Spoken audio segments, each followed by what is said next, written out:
What's up, guys? Spin Firearms here. Just want to remind you guys the Glock 29. I'm picking that up after work today, so the unboxing and first impressions vid will come out tonight.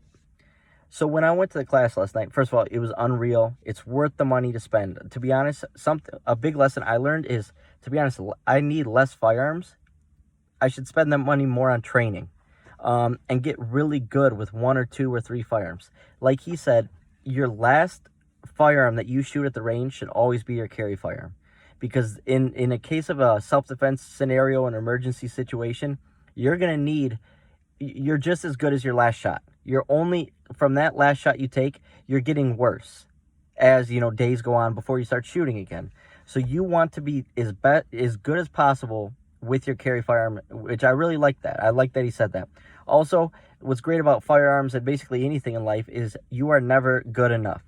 You can never be too good at defending yourself, never be too good at defending your family, your kids, etc. I like that a lot. He had a great attitude. It was awesome. But the big thing that I asked him was, why do you carry a Glock? And he carries a Glock 19 at work, outside the waistband, a Gen 5. Then he carries a 43X mostly, and he carries a 26 every now and then. Ever since he got the 43X, he told me the 26, he doesn't carry it as much. He does use Shield Arms mags, and he's also had 0 reliability issues. Same thing with me. I love Shield Arms mags.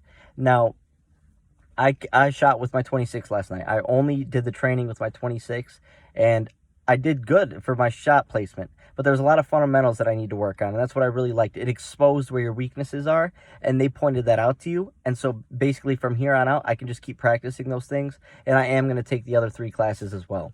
But anyways, I go, why Glock? Why do you carry a Glock? And he goes, I've had so much experience with SIGs, and first of all, a SIG's malfunction is much harder to clear and deal with than Glocks. He didn't go into detail on why that is, but that's what he said. On top of that, how readily available Glock parts are and how they can be swapped out. Basically, all the double stacks can be swapped out and be used, which is an awesome, awesome thing to have, if for a crap hit the fan situation. On top of that, double stack mags, conversion barrels, that whole sort of thing. But he said just the simplicity of a Glock. It runs. It works. I know there's people that hate Glocks and say the parts are cheap. Well, Glocks are known for reliability, and on top of that, their parts are what make that reliable. It doesn't matter if they're cheap. If they work, they're fine. I've never had any issues with Glocks except for my Glock 27, which I think that's on me because my barrel was not polished the way it should have. I haven't been keeping up on cleaning the way I should have. The second I did that and took care of that, my Glock 27 has had 0 malfunctions since. So, and also just how many people have Glocks. If there's ever a situation where you have to team up with people in order to survive or something, there's a good chance they have a Glock. 6 out of 7 of us last night were using a Glock as our self-defense firearm. And I think that speaks volumes. I know that SIG people like to hate on Glock and say they're terrible. That's just not true. Glock is a great firearm. It's a simple design, and for that reason, it makes it very reliable and easily available. So I really liked his reasonings for it. And he goes, we all have preferences, but to be honest, he goes, I've been to combat. I think he did 2 or 3 tours. He said he's even taken a round to a chest plate before, and the other guy was actually in some sort of an explosion. I'll get into that later. But anyways, he basically said, I'd rather have my Glock out there than what he was carrying. I think he was carrying a Beretta back then, he said, but it was before they made it the A4, I want to say. It was when it was the M9 and when they were not reliable.